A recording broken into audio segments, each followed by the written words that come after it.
വൈകുന്നേരത്തോടു കൂടി അത് മുഴുവൻ പ്രഖ്യാപിച്ചുകൊണ്ട് വളരെ സ്മൂത്തായിട്ടുള്ള ടേക്ക് ഓഫ് ആയിരിക്കും ഗവൺമെന്റിന്റെ ടേക്ക് ഓഫ് വരും ദിവസങ്ങളിൽ മറ്റന്നാൾ നടക്കാൻ പോകുന്നത്.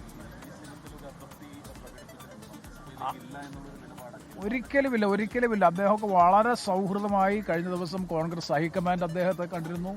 കേരളത്തിന്റെ നിയുക്ത മുഖ്യമന്ത്രി ശ്രീ വി.ഡി. സതീശൻ തന്നെ നേരിൽ അദ്ദേഹത്തിനെ പോയി കണ്ടു സന്ദർശിച്ചിരുന്നു.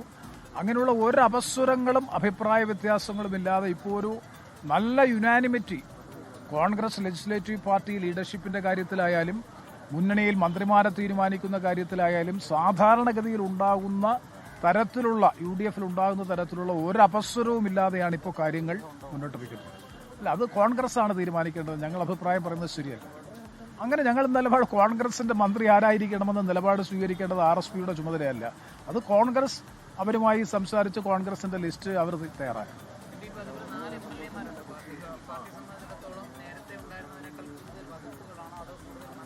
അങ്ങനെയല്ലല്ലോ. ഇതിന്റെ അടിസ്ഥാനത്തിലുള്ള വിലപേശലല്ല ഞങ്ങൾ നടത്തുന്നത്.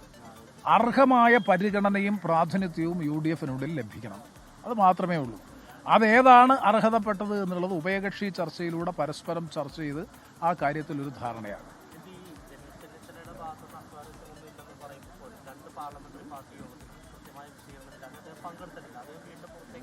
കഴിഞ്ഞ ദിവസം അദ്ദേഹം തന്നെ പരസ്യമായി പ്രഖ്യാപിച്ചല്ലോ. ഗുരുവായൂർ വെച്ചും പറഞ്ഞു, ശ്രീ വി.ഡി. സതീശന്റെ സാന്നിധ്യത്തിലും അദ്ദേഹം പറഞ്ഞു, അദ്ദേഹം ഈ തീരുമാനത്തെ പൂർണ്ണമായും സ്വാഗതം ചെയ്യുന്നു, സമ്പൂർണമായ പിന്തുണ പ്രഖ്യാപിച്ചു.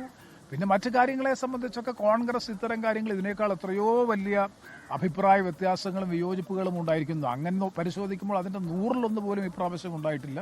അതുകൊണ്ട് ആ പ്രശ്നമൊക്കെ കോൺഗ്രസ് വളരെ രമ്യമായി അമിക്കബിളായി സെറ്റിൽ ചെയ്യുമെന്നുള്ള ആത്മവിശ്വാസമാണ് ഞങ്ങൾക്കുള്ളത്.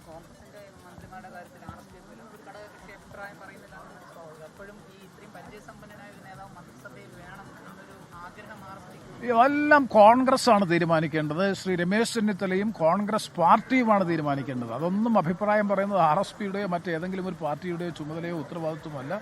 പൂർണ്ണമായും കോൺഗ്രസ് പാർട്ടിയും സ്വാഭാവികമായും ശ്രീ രമേശ് ചെന്നിത്തലയുമാണ് ആ കാര്യത്തിൽ തീരുമാനമെടുക്കുക.